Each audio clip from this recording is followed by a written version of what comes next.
Holiday rentals. Oh, God, not again. Holiday rentals. We've been talking about holiday rentals for so long. What's the latest? What do you need to know? We're going to cover that. There we are in this bite size. So, Sean, obviously this is it's been a. Are you exhausted with it as well? I'm quite tired of this now. It's in the media. It's in this. It's in that, and people are worried about it and all that. What's happening at this current time? What's word on the street? The situation is, and what I'm seeing, because I own a few different investment properties, so I've been to a lot of AGMs because they normally take place in the summer, and it's really weird because every community has a different attitude to it. The big debate. Okay, so it used to be that if you wanted to rent your property out, you could just go and do it. There were no questions asked, no nothing. As long as there was nothing in the community statutes to prevent you doing it, it was absolutely fine. So if you wanted to put your holiday home on Airbnb and rent it out for when you weren't there, no problem at all. Now, in response to recent protests from residents of a lot of Spanish cities who are finding it difficult to get on the housing ladder, the government has brought in a series of measures to try and control that, to control the amount of properties that are being used.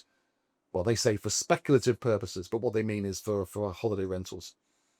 And what they've done is they've given the communities of owners, so each development has the authority now to allow or disallow holiday rentals on their community. This won't affect anyone who has an existing holiday license, because what you have to do, you have to go to the Costa del Andalucía and you have to obtain a tourist license for your apartment in your name, okay? And that gives you the right to rent out your property on, in various ways. However, that's fine if you have one of these. If you don't have one of these and you're buying a property from someone else or buying on a new development, you now have to wait for the community to convene to give their express consent that you could do this. And some communities are saying, no, I'm not having it.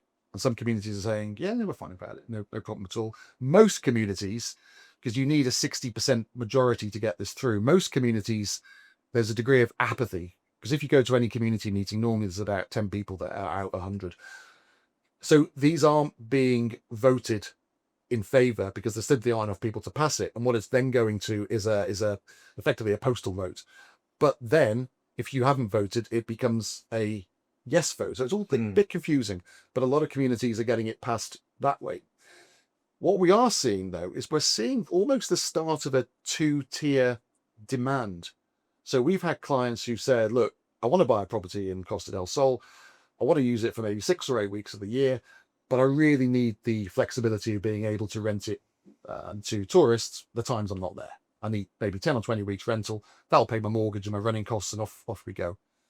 So we've got those types of clients. So then we have to look for developments that, we don't have a problem with tourist rentals. But the other thing I'm noticing, not so much, but it is a noticeable request. Clients who want to buy in developments where tourist rentals are not allowed.